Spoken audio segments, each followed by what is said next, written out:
the blood is part of the cardiovascular system, but we need to devote some time just to the blood itself, because there are so many important features and functions that the blood has to do. So let's get into it. Now, blood itself is made up of two main groupings. The first grouping is referred to as formed elements. Now, these formed elements, you might have heard of them before. Erythrocytes, known as red blood cells. You have then your leukocytes, known as your white blood cells. Or your thrombocytes, known as your platelets. Now, they're called formed elements because they're not all cells. Platelets are fragments of a cell. So therefore, you can't call them cells because they're not a whole cell. So your formed elements is one classification that's found inside your blood. The other part is the plasma. Now, between the plasma and the formed elements, that's what makes up your blood. If you're thinking, hold on, oxygen, we need in there, nutrients. Yeah, oxygen goes in the red blood cells. It can be dissolved right in the plasma. Nutrients are transported in the plasma. So everything with the blood is formed elements or plasma. So if you're looking at the red blood cells, now the red blood cells are kind of important considering they're transporting oxygen, but you measure these red blood cells by something called a hematocrit. Now this hematocrit is going to measure the percentage of red blood cells in your blood. So say you have 45% hematocrit. That means 45% of your entire blood is red blood cells. So on average, about 47%, give or take plus or minus 5, is the average for males for hematocrit, which basically means 42% to 52% is an average range to fall in for a hematocrit for males. For females, looking at 42% plus or minus 5%. So you're looking down to 37% up to 47%. Now, yes, there is a little bit of variation here, but that's just again across the entire population. Sure, there are definitely some females that have higher hematocrits than males. Again, this is just the average that they're saying across the population. Now, why this is important, why you want to measure hematocrit, is if you notice in the normal sample here, so this part is a normal sample. You're seeing that there's a hematocrit on the bottom, and then that kind of off yellowish color with a little bit of a white line between. What you're seeing here is the red blood cells are denser and heavier. So as you put this in a centrifuge, this test tube in a centrifuge, it'll spin it around. Everything that's heavier and denser gets spun down to the bottom of the tube. Everything that's lighter goes to the top. So liquid's being pushed up. The solid blood cells are being pushed down. So that little white thing called the buffy coat, that's where you're finding pretty much all of your white blood cells, your leukocytes. And the platelets get shoved in there as well. But all that yellowish color on the top, everything has plasma, mostly water. So there's not a lot of density to it. But now look at the other two samples. One is for anemia. Well, anemia is a low red blood cell count. Now there's a lot of different types of anemia. So this isn't indicative of every one of them. But a lot of times anemia has lower red blood cell counts, which can be found by a simple hematocrit. The other one here is polycythemia. In polycythemia, you have an increase in red blood cells. Now, this can occur in natural and unnatural ways. Natural as in the person is training to increase their red blood cell count. I'm saying, how do you increase red blood cell count? Well, by increasing your exercise, increasing your cardiovascular, your body needs more oxygen, it can partially increase red blood cell count a little bit. If you start getting to very high level athletes, people that are training for the Olympics, for example, they might go up to a higher altitude to train. So up in the US, we're going up into the Colorado and the Rocky Mountains. You can go up into a 1.5 to 2 mile elevation and train there for a couple months. Because the concentration of oxygen is different at different elevations, you have a lower partial pressure of oxygen up in the mountains. That's why if you've ever gone up in the mountains, you find it's a little harder to breathe. You can't quite do as much without getting winded. So if you train there for a couple months, your body naturally increases your red blood cell count, trying to compensate for the oxygen difference. So if you come back down to sea level, well, you still have that elevated red blood cell count for a short period of time. So it's a natural way to increase the actual hematocrit. Now I mentioned the unnatural. That's referred to as blood doping, where you're just pumping and injecting in red blood cells. In most sports, that's illegal because it can become very, very dangerous very quickly. Because if you have too high of a hematocrit, the concern is your blood is too thick. Now imagine trying to pump sludge through your arteries. Your heart's working harder, it's working stronger. It's putting more strain on it, more chance of failure. So there's this range that's healthy where your body can handle it, and then it gets too high and becomes problematic. So that's why anything that's not natural, as in blood doping, isn't really a great thing to be messing around with. But if you naturally do it, your body builds up naturally, your heart compensates, you build up what you can handle, that's a different story. So hematocrit, a great way to quickly tell where your red blood cell count is in your body. All right, physical characteristics of blood. Now, I'm willing to bet everyone's seen blood, you know it's a reddish tinge. Well, it's going to be more of a scarlet to dark red. And that variation depends on the amount of oxygen concentration and other factors as well. pH.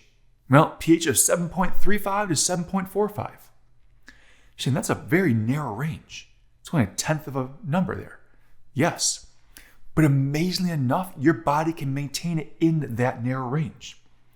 You have an entire buffering system set up in your blood to help make sure that it doesn't go too acidic or too basic. Remember, on the pH scale, 7.0 is right at the neutral line. So we're just slightly on the basic side here. Temperature, 38 degrees Celsius or 100.4 degrees Fahrenheit. Now, if you notice, that's a little bit warmer than your normal body temperature. When you take your body temperature, think about it, you take it externally. In the ear, you're talking on the tongue, forehead, a scan. They're all external measures. Your blood is deep in the core of your body, which means if you took a core temperature, sure, it'd be a little warmer. So your blood, because it's from the core, coming out and back, it's maintaining a little bit of a higher temperature than your typical external body reading temperature. Body weight. Now I have here 8% of body weight. Well, sure, that's great. Everyone kind of maintains that. It's not one of those things where if you, hey, I'm going to donate some blood and I'll lose some body weight. Yeah, it doesn't work that way. Because even if you donate blood, your body then remakes the blood come back to this same level. Your body needs a certain amount of blood to function properly. And that's why after you donate blood, you might feel a little weaker for a little while, or maybe feel slightly lightheaded if you get up too quickly. That's because your body's not quite where it needs to be with the blood volume. It'll work back there, it'll get there, but it'll take a little bit of time to replenish that blood supply, replenish that volume. That's why you're suggested to drink fluids after donating blood, because you're trying to reclaim and regenerate that blood supply. Now, in males, have down here 5.6 liters of blood. In females, 4.5 liters of blood. That's more just because, on average, across the entire population, males are physically larger than females. But if you take an individual that's the same size, same weight, same muscle capacity, same everything, male versus female, they're pretty much the same blood volume. So it's a physical body size difference. The larger the body size, the more muscle mass you have, the more blood supply you need. So again, the ranges are just the averages. You can definitely have a male that has less blood than a female if he's smaller than a female. It happens. So these are averages across the entire population. So you're looking at, give or take, about 5 liters of blood in any given individual. All right, so the functions of blood distribution aspect. So what's it doing? Well, first off, I'm willing to bet you probably guessed, okay, oxygen, O2. Well, it's oxygen and carbon dioxide. Because yes, oxygen is being brought from your lungs out to your tissues. But you also have carbon dioxide here. We'll get to more in a second. Nutrients. Well, you eat food, you drink liquid. All that gets absorbed through your intestines into your blood. The blood then carries it to the rest of the tissues in your body. Metabolic waste. Your blood's carrying that around. You're saying, well, metabolic waste. Carbon dioxide is a metabolic waste. That's why we're heading to the lungs. As you carry that carbon dioxide back to your lungs, you then exhale and you breathe out carbon dioxide, getting rid of it. And kidneys. Yeah, well, your kidneys are constantly filtering your blood, pulling ions out, pulling potentially proteins out, pulling different particles out, pulling different whatever is necessary to be excreted into a liquid waste. So your blood is constantly carrying these metabolic waste products that need to be excreted. Things like urea. Hormones. Well, we just covered hormones in the last section. Hormones are put from every hormone gland in your body. So we're looking at the endocrine glands, as in pituitary, looking at pineal gland, looking at the hypothalamus, looking at the thyroid, the parathyroid, the adrenal, the pancreas, the gonads. All of those are putting their hormones into the blood for distribution. So you constantly have hormones in your blood as well. Body temperature. Well, yeah, you maintain a certain body temperature, but think about it. If you're maintaining that body temperature, how do you do that?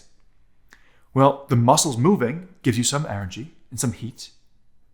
So therefore also metabolic activities. Your blood is carrying these different particles throughout the body. Plus, your blood is taking heat from the core and sending it out into the arms, legs, head. So it's carrying warmth out to those areas. Think about if you're ever sweating, how does that work?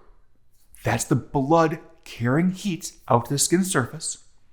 Then the evaporation brings the heat off the skin. Evaporative cooling. So your blood helps out with temperature regulation. Normal pH. We already said 7.35 to 7.45, but you're trying to maintain that pH there, but also in tissues around your body. So by your blood taking different ions from point A to point B, is distributing what needs to be found. It's making sure that all these tissues have what they need to maintain the proper pH, beyond just the blood. And fluid volume. I already mentioned if you donate blood, you should drink fluid after. The idea here is your fluid volume in your entire body is regulated through your blood. Every cell in your body has a certain amount of fluid in it. There's fluid around the cells as well. All that extracellular fluid and intracellular fluid has to come from someplace. You're drinking, you're eating foods that have liquid. All that liquid then is distributed from the blood after it comes out of the intestines, distributed throughout the entire body, every tissue in your body. Protecting against blood loss. Hold on, how's blood protecting against blood loss? Well, if you ever have a cut or a scrape that's bleeding, the blood itself is trying to stop the bleeding because you have platelets that will clot up and try to stop the blood loss. Infection. Think white blood cells. The white blood cells, there's actually a whole grouping of them. There's 5 different ones we'll talk about. All these white blood cells are helping to fight off foreign infection, whether it be bacteria, a virus, whether it be anything else that gets in your system that shouldn't be there. So your blood, looking at some general functions, some general characteristics, and what the blood itself actually is.